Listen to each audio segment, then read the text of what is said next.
A major win for Democrats in Virginia in that redistricting referendum that effectively redraws the state's congressional maps and gives the party up to 4 more seats in the House of Representatives. That's a big deal when the margins are so narrow in the midterm election fight. Now, this was the latest front in the gerrymandering war that President Trump started last summer when he famously asked for 5 more seats from Texas, saying he's entitled to 5 more Republican seats. Of course, Democrats in California responded with a referendum last fall, adding 5 more Democratic seats to the House of Representatives. So before I begin, I just want to make it clear I am anti-gerrymandering.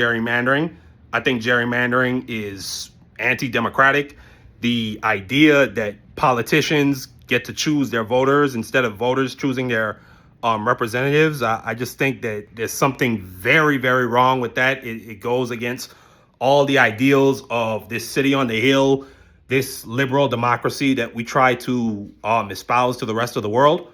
But at the same time, even if we are in a race to the bottom when it comes to this redistricting arms race that we're seeing between blue and red states, this was set off by Donald Trump. To be very clear, this was set off when Donald Trump called Texas and said, I need 5 seats, because he knew, even all the way back in last year of August, that Republicans were more than likely going to get destroyed in this upcoming midterm election. So instead of putting forward policies so that he could keep his majority, he's trying to rig the system. And I've been very critical of Democrats in the past of just simply allowing Republicans to run roughshod over them when it comes to the overreach and the breaking of norms.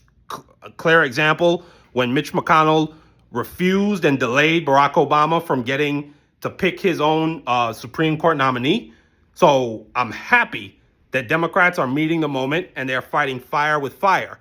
Not only that, these 2 Democratic states, California and Virginia, that have drawn new maps so that Democrats can pick up more seats in Congress, at least they have more legitimacy, because these were put to statewide referendums so the people could vote whether they wanted to do mid-cycle redistricting.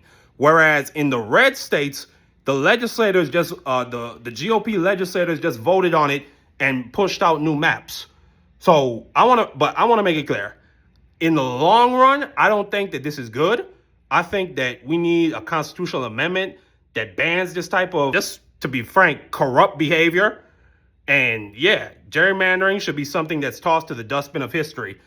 But let me know what y'all think in the comments. Do you think that this is something good, or in the long run, do you think that this could be negative for our democracy?